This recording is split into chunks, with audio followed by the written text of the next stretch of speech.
Well, you're all very welcome back to the latest episode of Shaun and Phil rambling for about an hour.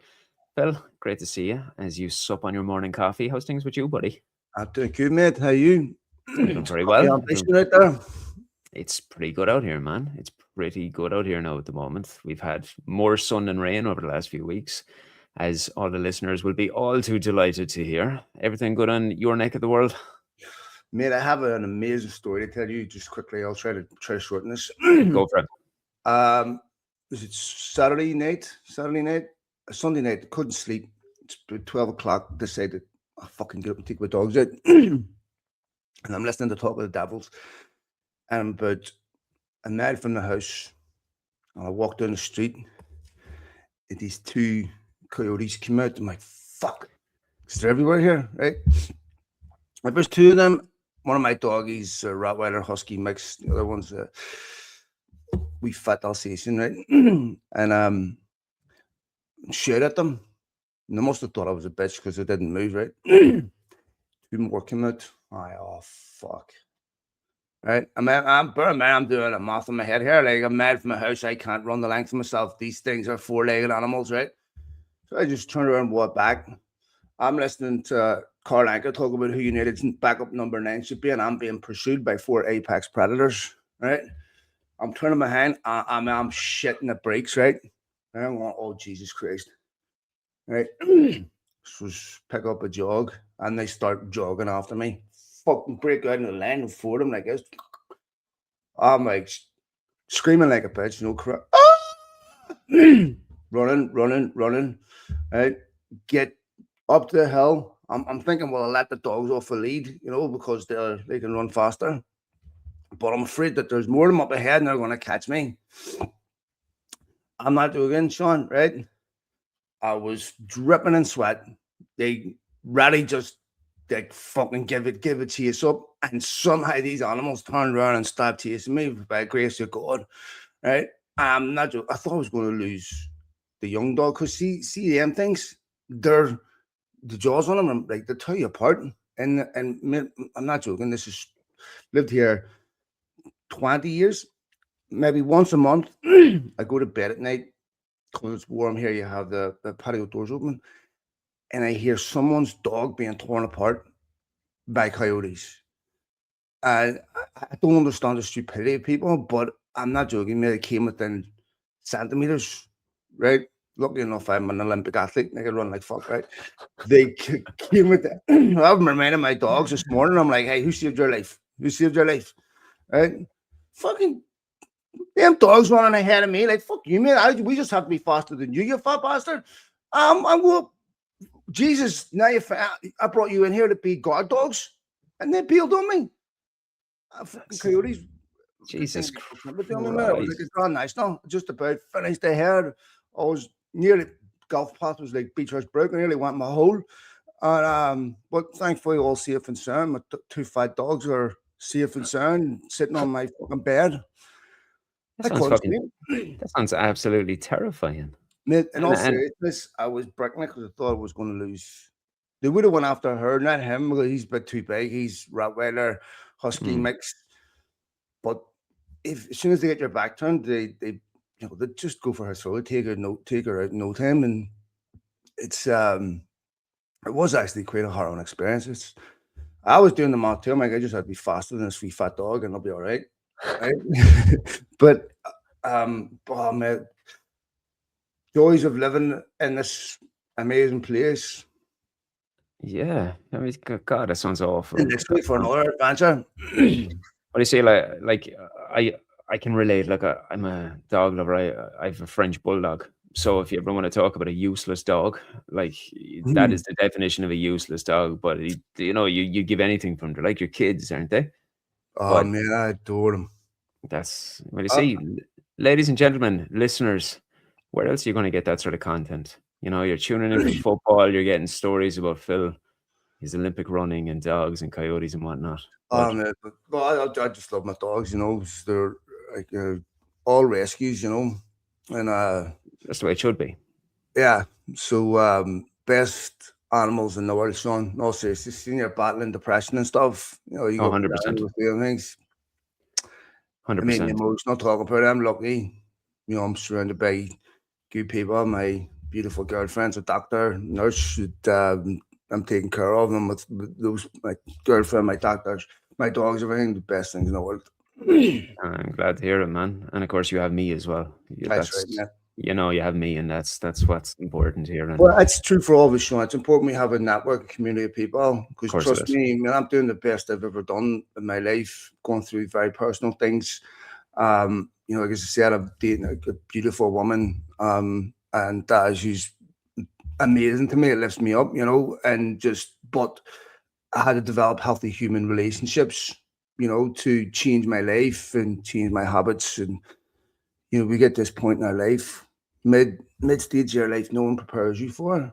Mm. And you're not at your physical peak, you're too old to do a bunch of new things, but you're too young to retire, and you just get stuck in this terrible mid stage of your life where it can be mentally very difficult, and people aren't noticing you. People aren't saying what you're doing a good job. You matter. You just become very transactional, and that's a terrible place to be. And I'm so lucky I don't live in that. I was, as most people know, I got divorced. That wish my ex-wife nothing but the best. Seriously, but see now, my life's completely changed, and the healthy human relationships are important. And to Leslie, who I love dearly, who's been amazing with me. Well, it goes without saying, anyone who's looking at this, listening on YouTube, you're looking well. You look Thank healthy. you, man. I appreciate that. You do. You look well. You look strong. You look healthy, and you look happy. That's the main thing, and that's all anyone wants. Anyone who's tuning into your content for many, many years, they want you happy. They want you healthy, and you look it. So long That's may it important. continue. But for all of us, I know mental health matters no matter what gender you are, but a lot of lads, you ask them how they're doing, will tell you, I'm doing great. But then you look them in the eye and go, no, how you doing? And no one Mm, asks that, because, it just, you get your consistency taken for granted. And, you just, seems like if you're a good person, you get used a bit. Maybe I'm totally wrong, but I just think there's a lot of people. I'm sure this is happening for other ladies too. But if you're a father, you're grinding. Most of us are going to bed at night worried about the worst case scenario, worried about what if we get sacked, what if lose our job, what if this happens, and the anxiety is overwhelming because there's just so much pressure, mm. and then you feel like nobody's acknowledging you. People think that men just sorry to take this on the non sequitur, that we just want sex, but it's so much more than that. You want someone to talk to, and if you're a male and you open up to your partner and you get shamed for that, oh, it's the worst feeling in the world. So really important, if you're a lad, don't take your mate's mental health for granted, because one thing men are good at is pretending they're okay. And when you're in, I'm fortunate, man. I'm in a relationship now with a human being that I just look at and go, this person's better than me. They make better decisions. They do, and she lifts me up to a level where I, I'm just so grateful to her, the people around me, for everything that they do in my life. Well, that's great to hear, man. That's beautiful. And Mm. I know everyone who's listening, they're just happy to hear you speak like that. Just Uh, keep Thank those you, people around you. You know, and it's not trying to deviate away from what you're saying, but it's something that we have discussed many times. And I referenced players like Jadon Sancho previously, yeah, Alejandro Garnacho, how you are essentially a product of the people that you surround yourself with. 100%, mate. That's so And true. with footballers, and you see it with so many young footballers, they surround themselves with individuals that constantly tell them what they want to hear.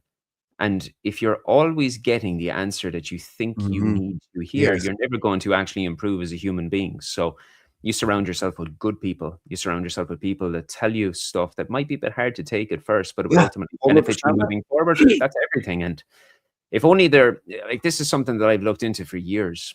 When you're looking at Manchester United, obviously is who we deal with.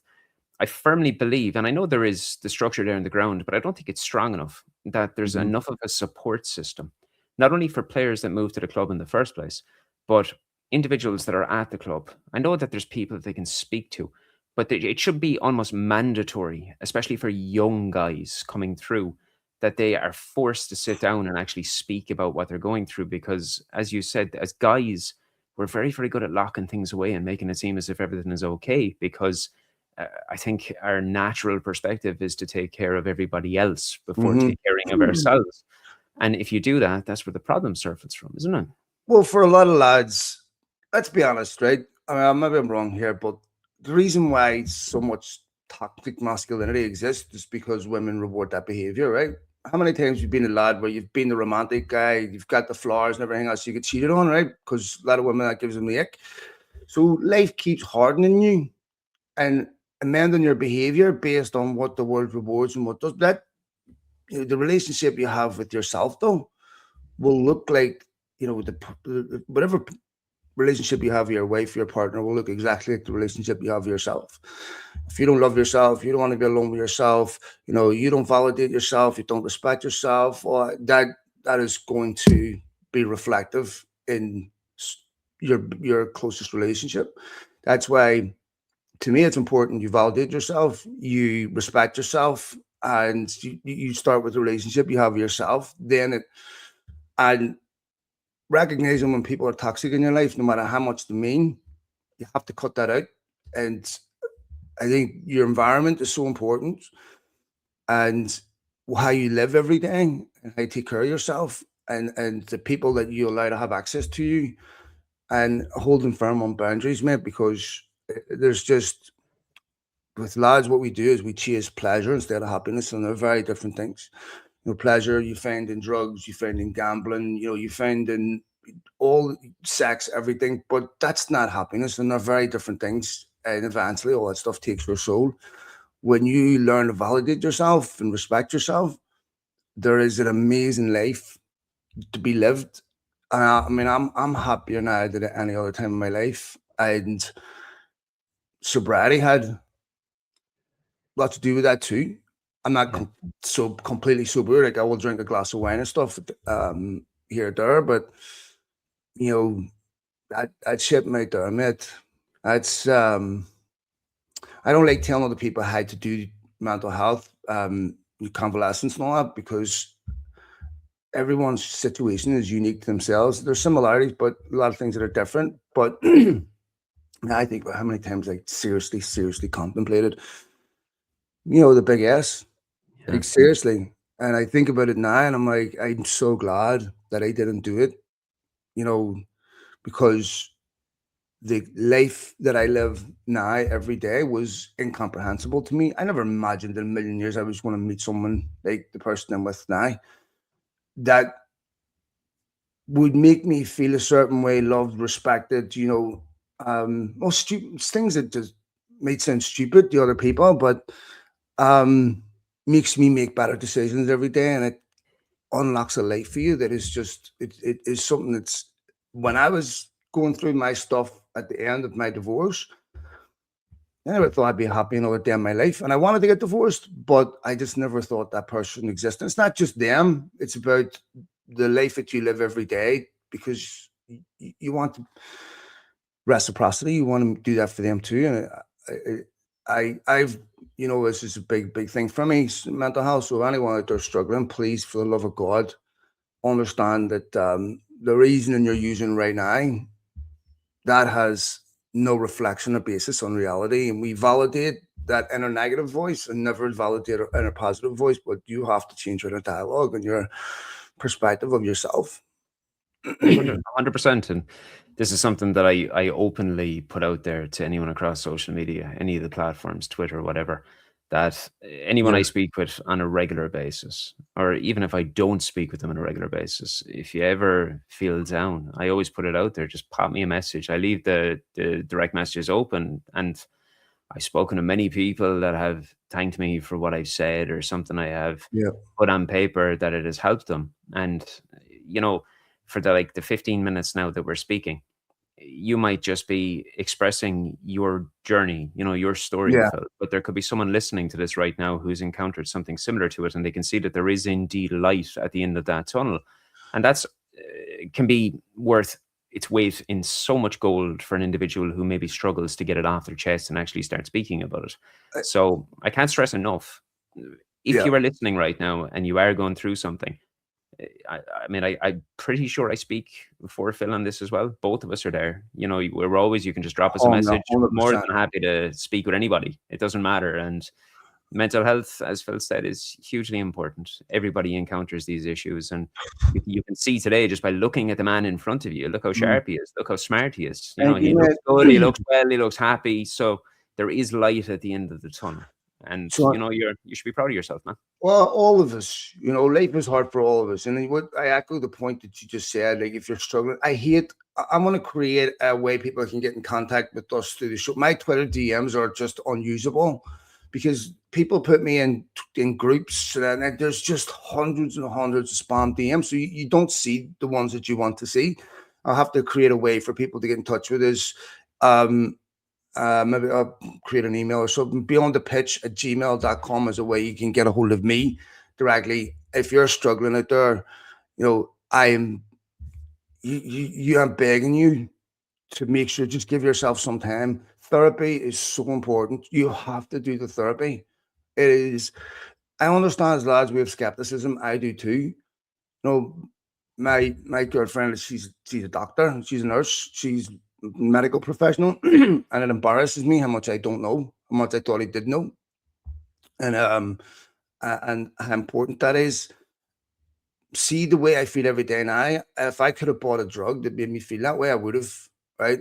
And I don't, my life is far from perfect, but it's important that people understand I'm not living some, mythical life here in LA with, big houses, big cars, swimming pools. Life is great in the sun. No, it's not like that. You know, um, I've gone through some heavy stuff. I came home and found my wife to be dead, with my 10-month-old son between her feet. I thought I was never going to get through that. Then I went through a divorce, my kidney burst, my gallbladder burst, my spine collapsed. I've had 6 knee operations, all this, right? Depression, PTSD. It's only been like the last 2 years where I can pull my sleeves down over my hands, right?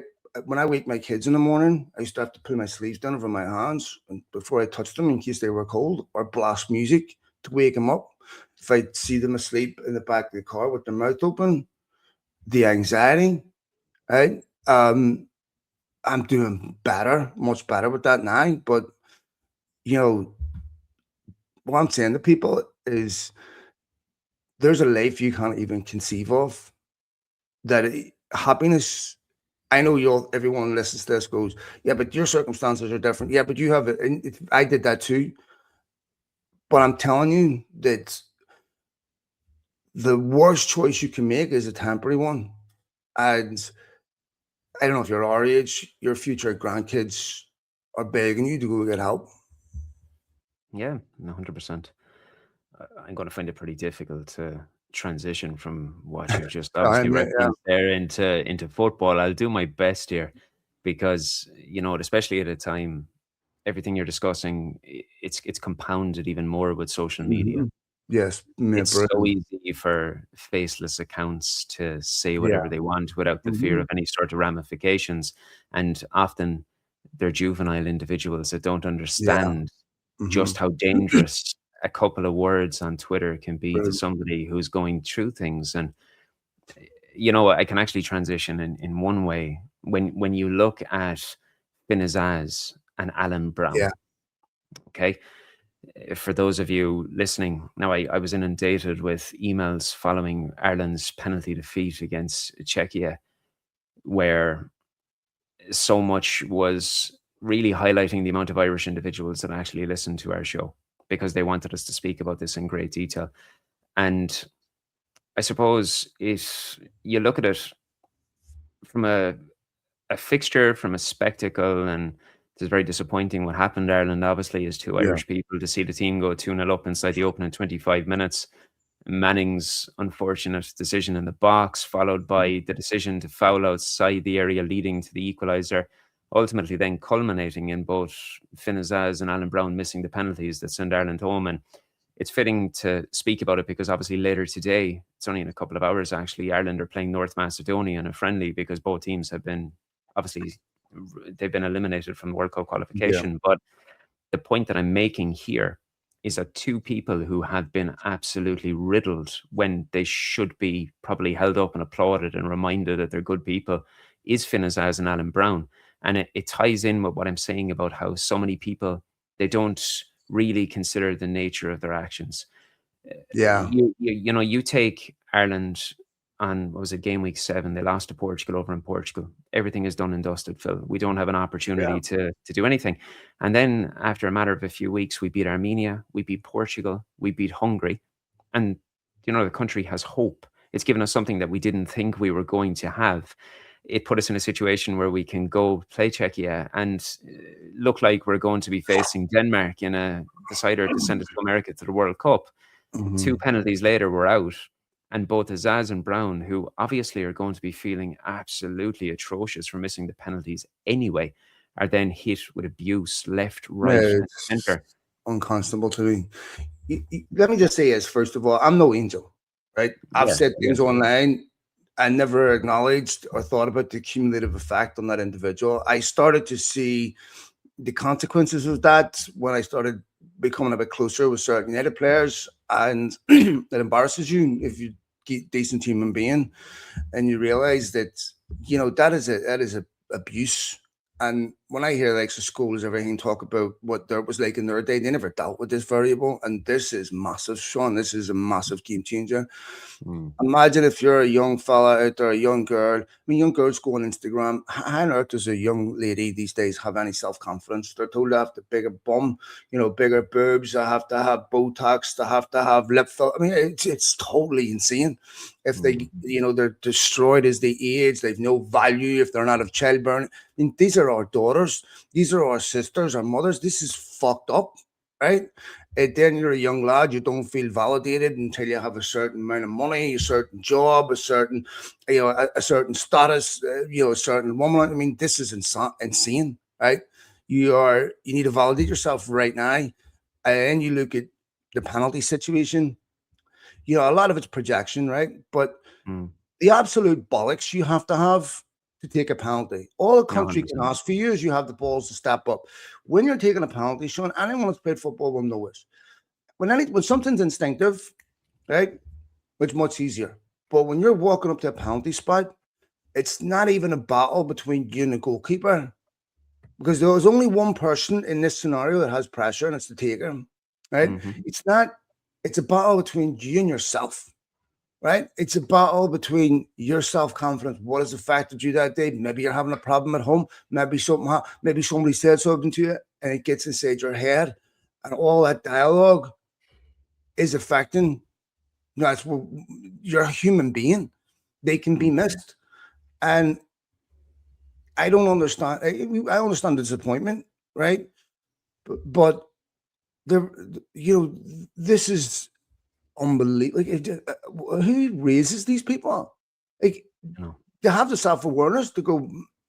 All right, I know we're disappointed, and I'm like I said, I'm no angel, but it's pointed out to them, Shaun, and we know we have a particular nasty element in our society, which has been sadly amplified by social media, that views everything through a prejudicial lens, which is just heartbreaking to me.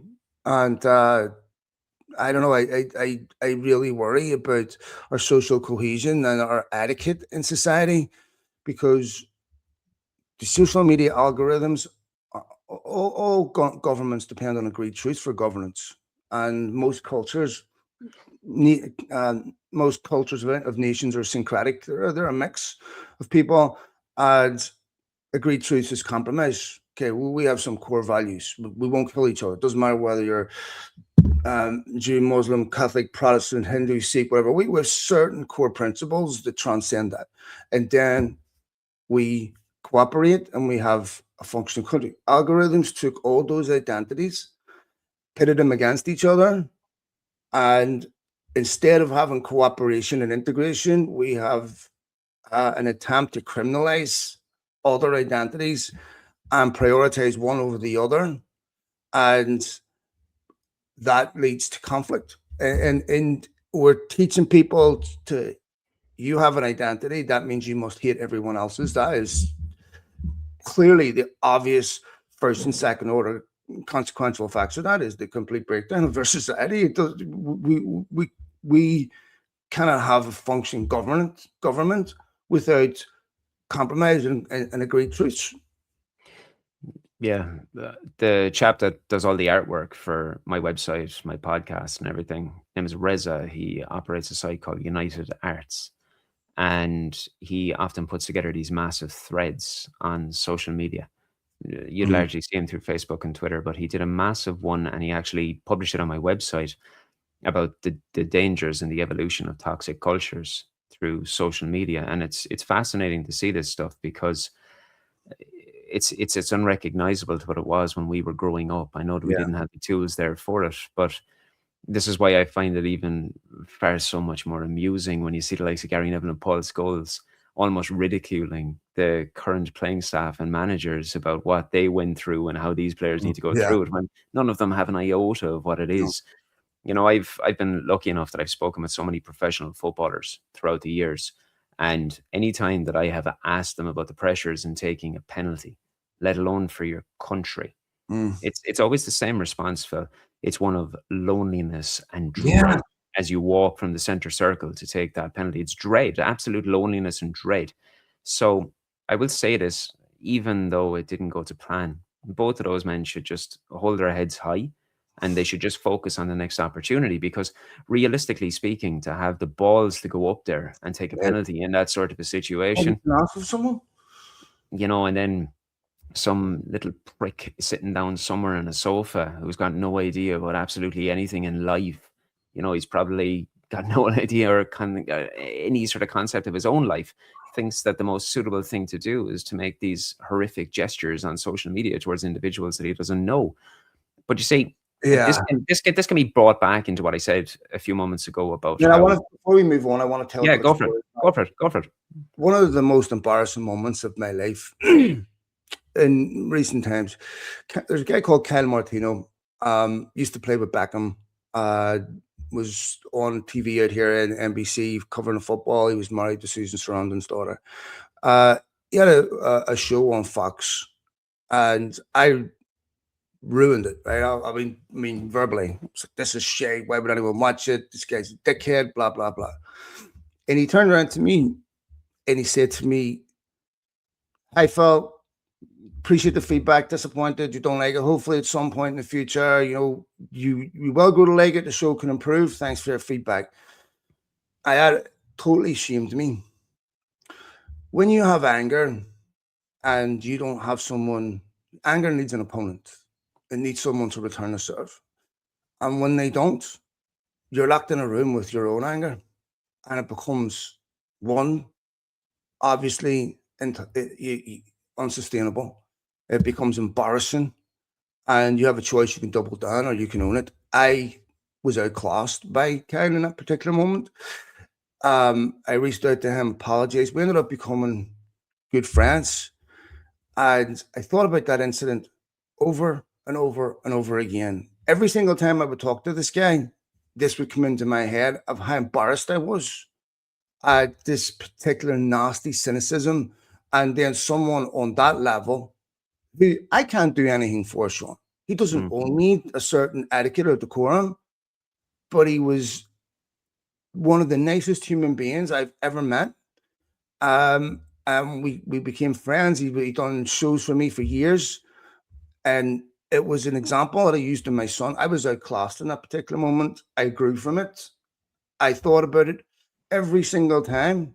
I'm not perfect, right? But that individual taught me one of the most important lessons in life about my own anger as well. You know, how embarrassing it is when someone doesn't respond or return a serve and just says, "Okay, you can behave however you want. I'm not going to reciprocate that behavior." And then you realize, this is completely ridiculous. This is not justifiable.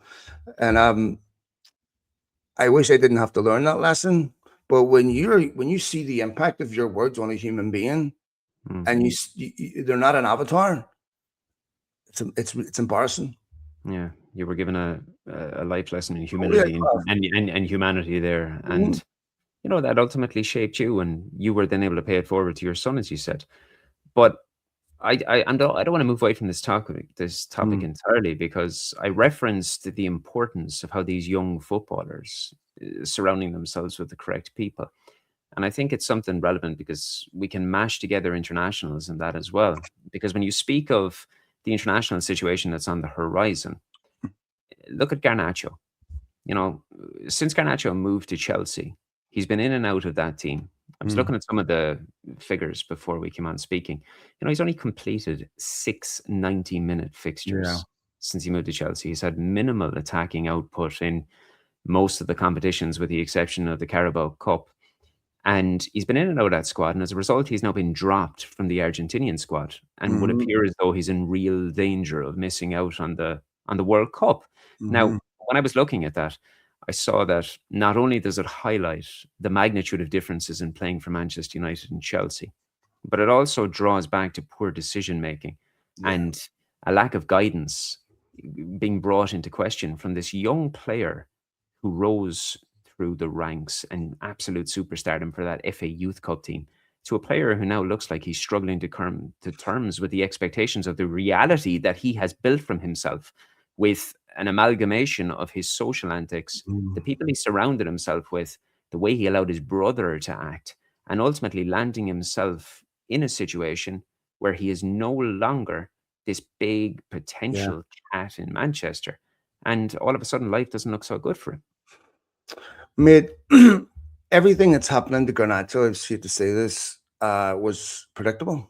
Mm, I mean, it was obvious that this was a wrong move. I mean, if you want to move from Manchester United because you're not happy with your playing time, the one place you do not go is Chelsea. that's for sure.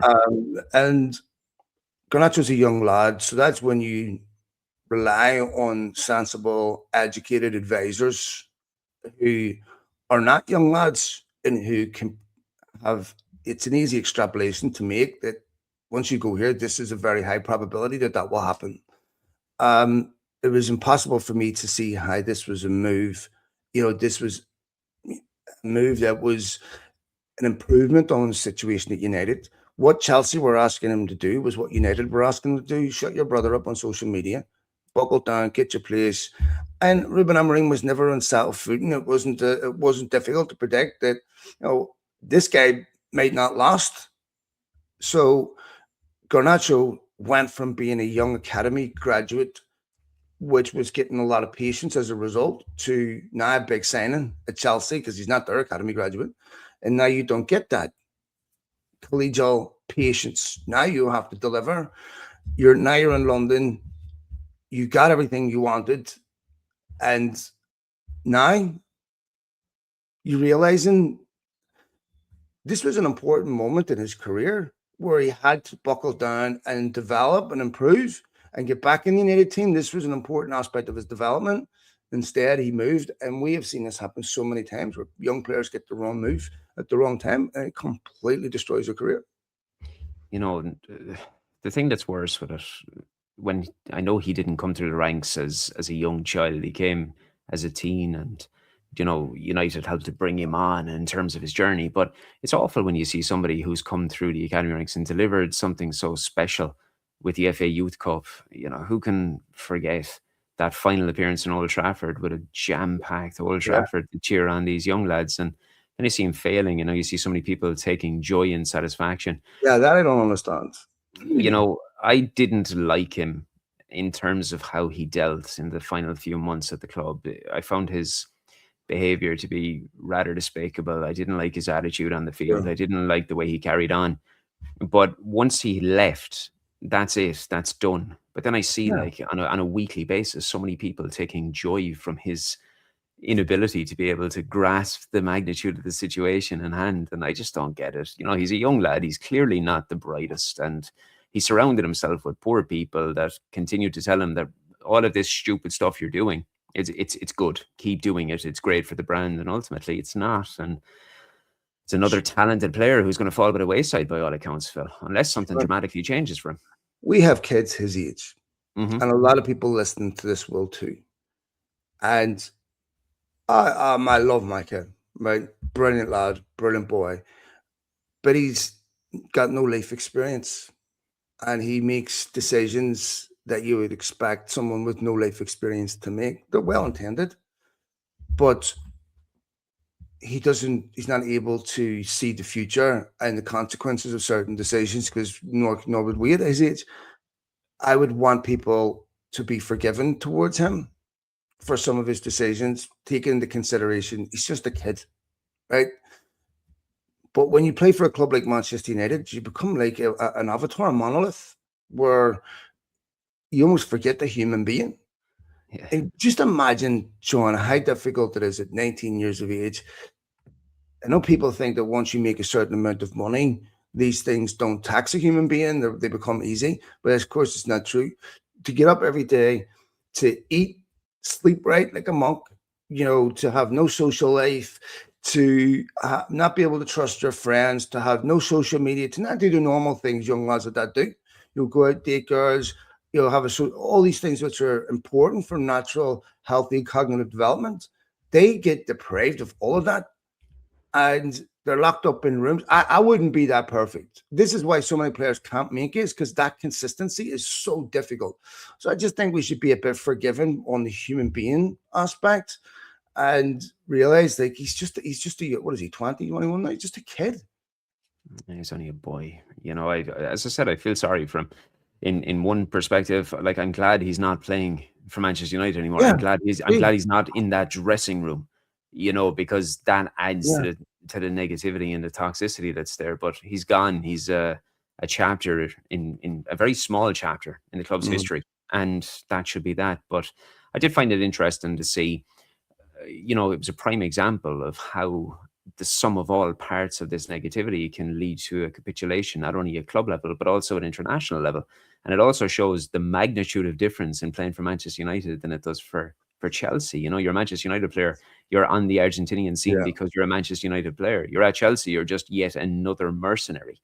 And I read an article this morning, slightly different on this, but it was an article in Sky, and it was about Sky's analysis of the number of departures from the club that's coming in the summer. Mhm. It was led. Daniel Kahn was one of the main guys that led. He's a man I know very well. Had him on the Theatre Red podcast several times, and I think he's due for another appearance very shortly. But one of the largest things that they were referencing in this article is how United hope to raise over £100 million, Mhm. and they're sort of tabling this towards 8 players. 3 of them leaving out of contract in terms of Casemiro, Malacia, Jadon Sancho. But then the 5 that we're looking at bringing money in for, you've got Rashford, Hoyland, you've got Josh Wazirksi, Manuel Ugarte, and Andre Onana. Now, obviously, it leads to massive savings with salary, with funds. On paper, it reads very well because it opens the door for opportunity for a new look squad that's going to be Mhm. capable of competing with Europe's best. I always try to look at things from either side, though, because money only goes so far in the modern game, as we know, Phil, and especially with profit and sustainability. How do you replace 8 first team squad members with desired solutions when so much of your budget is going to go towards a marquee midfielder rival? And that's a fundamental question that I was left asking here. And I think a lot of people, they don't consider this when factoring in all of these departures. You're losing 8 first team players. You're bringing in excess of 100 million, but that's not going to stretch to 8 arrivals. You know what I mean, Phil? Yeah, I think that when we look at replacing these players, I think the first thing you have to ask yourself is how much of a gap are they going to leave? How much are they playing right now? What are we replacing someone that's not playing? I'm not sure there's any risk in losing that particular player. This is where the academy is also going to have to step up and supplement the first team squad, which I think it should, Shaun. If Barcelona are sitting at the top of La Liga, they won La Liga under Xavi. They get put in a particular situation where they couldn't afford to go into the market to find solutions, so they had to promote young players. That's okay. Now, I'm not saying that United will have the same result, but United spend millions and millions and millions on this academy. Hmm. They should be able to get young players to graduate from the academy into the first team, supplement that, and be able to sell players that I don't think right now United sell Rasmus Højlund. I don't think it has any impact on the squad. Obviously the market situation. We're not sure what's going to happen there. There's other players that Onana. I think United will need a backup goalkeeper. Not one at 35 million, by the way, Alan No, Kroner. no, no, If you're no. going to make up bullshit, at least run it to go. Well, is this Jesus believable? Christ Right? almighty. I mean, 35 million for a guy who's gonna sit uh, on the bench, like. what's the yeah? If you're going to make up something, at least the whole purpose is to try to make it somewhat believable. But You yeah. know, So you're actually speaking about something that is totally valid. It leads me onto that topic, and it's something that we brushed on last week, because I genuinely believe that we are now going to see the emergence of 2, 3, or 4 academy names to bolster the squad and moving forward, Phil. I've been speaking in mhm, detail with several of my sources at Carrington over the last few days and the last week, and there is a few names that continues to surface here. You got Shea Lacey, Tyler Fredrickson, Jack Morehouse, the Fletcher brothers, Louis Jackson. Now, I know a lot of people would question where the likes of Chido Obi is in that, but everything that I'm being mhm, told thus far is that there's no suggestion that he is ready for yeah. senior football. And that doesn't even bring into consideration JJ Gabriel or Noah Ajayi. That doesn't bring them into the conversation. But Right. despite reservations about putting pressure on young lads, Phil, all signs are pointing towards a sizable contingent being given an opportunity very, very Mhm. soon. Now, I know we chatted about this before, but what are your thoughts on, we'll say, the emergence of 4 of those players coming in alongside a couple of well calculated signings in the summer? Yeah, I think this is another reason why it was important to keep the likes of Maguire and keep experience, so you 100%. can integrate these young kids. This is a United team that if they finish in the Champions League spots, which I think they will, it's a good squad to introduce those players into. You have players like Cunha that will protect them. You have players like Maguire protect his young centre backs. You have players, you've got experience in midfield. Bruno Fernandes. I think that this is the best United team in the last few years for young players to come into. And look, Shaun, at some point that question has to be asked. If you're a Manchester United player, can you handle the pressure? One of the things about a World Cup preseason, we saw this under Van Gaal and stuff. A lot of young academy players get an opportunity to have a preseason. I remember Ten Hag saying we want to see 1 or 2 players emerge in preseason from the academy. It gives me something to think about. That makes them, that makes them a consideration for the squad. I think this is an unbelievable opportunity. And look, we United do have some exceptional young talents at this level, and ideally you don't rule them out. They get them, there's serious considerations for the first team. Um, so this is an amazing opportunity for these young players, and some of them are very, very exciting. And I think we'll see a couple of them. I think we'll see JJ Gabriel this summer, of course. We'll see Mm. Shea Lacey this summer. 2 young players. I would expect JJ Gabriel to make a first team debut next season. Whether he's a Lamine Yamal type where he's going to be a regular in the United team at 16, 17, I don't know. Um, I think we'll see Shea Lacey this summer. I think we'll see a few the Fletcher brothers, Jimmy Thwaites maybe, but the we'll have to be realistic too. That jump is massive. Every once in a while, you get a JJ Gabriel. It's just such an outstanding talent and such an obvious player that's going to make it. But most of them are not like that, and we have to be patient with them. Yeah, obviously, yeah, but as well as that, so much of that of the young lads' development is going to depend on who's actually managing the club next season as well. Yeah, that's There's going to be different prerogatives, different priorities, and despite that who's who list of names being touted, we now know that one man who certainly won't be at the club is Roberto De Zerbi, because Tottenham appear to have completed a move to appoint him as new boss. Interestingly, with a no relegation clause.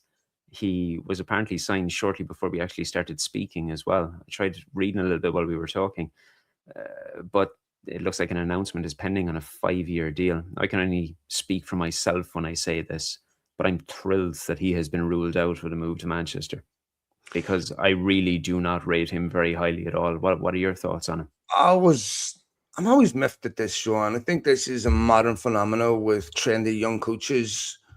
I mean, I had similar skepticism with Thomas Frank. who, I'm going, okay, I'm not saying he couldn't go to United and do a good job, but what's the resume? And that's really important, because when you hit a bumpy patch at a football club, that track record earns you trust. If you've got a young manager that has no track record, hits a bumpy patch, where do you look to give you confidence that this individual is accomplished and can get through this? De Zerbi, I mean, Spurs need a manager for right now. They need a manager for the next few games. Not De Zerbi, someone you appoint in the summer when you escape relegation, and what is he going to do? Start implementing De Zerbi ideas right now? Well, right off the rest of the season, like Ruben Amorim did, and no, you need someone to win your football matches right now. And to me, that's not a person you appoint when you're in a relegation battle. Football is just filled with bullshitters and bluffers that are making seven figures that have no idea what they're doing. None. And they make decisions on the stupidest, flimsiest information. Fans get there's thousands of people going to Spurs every single week that would do a better job than the people that are making these. Who makes these decisions? How do you get enough people in the room to say, do you know what we should do, lads, right now? We should have put Roberto De Zerbi in a relegation battle. I mean, are you trying to send the football club down? So, yes, I'm glad that he's not a consideration for United. What on earth? If he's a top coach, why is he not getting the Inter Milan jobs, the Juventus jobs, the AC Milan jobs, right? Why is he not, so he done an okay job at Marseille, I suppose. A bit bristly at Brighton, where he behaved like he was above Brighton the entire time. And I don't get with this guy. Like, what accomplishments? If you want United to be a Brighton, fine. But what accomplishments does this guy have? I mean, they'd have been better putting on Postecoglou back in the job. Yeah. When you mention Brighton, though, Brighton is the perfect example of a proper footballing structure, that it doesn't matter who goes into the football club. They're not going to make dramatic changes to the playing staff, to the way that they play, because there's a structure there. Like, remember, Graham Potter was very, very good at Brighton. Yeah. I mean, you see what happens thereafter. I received a lot of questions and emails ahead of this conversation that we're having, and so many of them were about Carrick and the likelihood of him remaining in a permanent capacity. A lot of that came following an article that I released several days ago. And as I did then, and I'll do now, I categorically confirmed from everything that I was told that United have not held any discussions with any other manager, domestic or continental. And from what I'm told, as of today and for the last 2 weeks, all signs are pointing towards Carrick and Holland remaining in their capacity to lead this club forward. Now, I think it's fair to say, a lot could go absolutely arse-shaped in the remaining 7 games. Mm-hmm. And that could throw absolutely everything up in the air. But as of now, it would appear as though Carrick will be the man to lead Manchester United into the Champions League. And if that is indeed the case, are you pleased with that? So none of us can be certain. It's very easy to steelman an argument for him and against him. Yeah. Depends. Whatever it is, I understand both, right? And I could make an argument for him, and 5 minutes later be convinced that he shouldn't get the job because I'm not certain. And we're all terrified of getting this wrong. Now, he's going to be asked a different question next season, because next season we're going to have to see Michael Carrick implement his ideas, which will have a consequence. Maybe this is Michael Carrick's ideas. Maybe this is what it looks like, and this is what a Carrick philosophy looks like. I think that he's, when you get United in the Champions League and showing the form he has, it's entirely appropriate that he's a major consideration, because showing an aptitude to do the job is worth 1,000 resumes, right? I mean, that's if De Zerbi, if you had appointed Luis Enrique or something and he came in and done this, we wouldn't have a question as to whether he should be the manager next season, right? We'd all say this is because of Luis Enrique's magic. And you look at Limmer Senior, you look at other people at Chelsea and other football clubs, success was not guaranteed. Senior and Carrick got the jobs a week apart. Senior was on a 7th defeat. So But no one's questioning whether he's the right guy going forward. Because I mean, obviously he's been appointed full-time manager, but at Chelsea, you get evaluated every week. Why does Carrick get held to a different standard? And Rosina has a much deeper squad. I think with Carrick, if you had to make a decision right now, I would give him the job. But Shaun, if he doesn't do well these last 7 games, he's not going to get the job. For Carrick to get the job, he has a very high bar that he has to meet. When he got the job and they said Champions League football is the goal, that surprised me a bit because it wasn't the demand put on Ruben Amorim. Neither caretaker manager has to come in without getting any signings or anything and perform at a higher level than what the previous manager was. And to be fair, he's done that. I don't want to break what I honestly, I don't care if it's Donald Duck in the dugout. It's irrelevant to me. I just want to see Manchester to play well, be competitive, and be attractive to watch.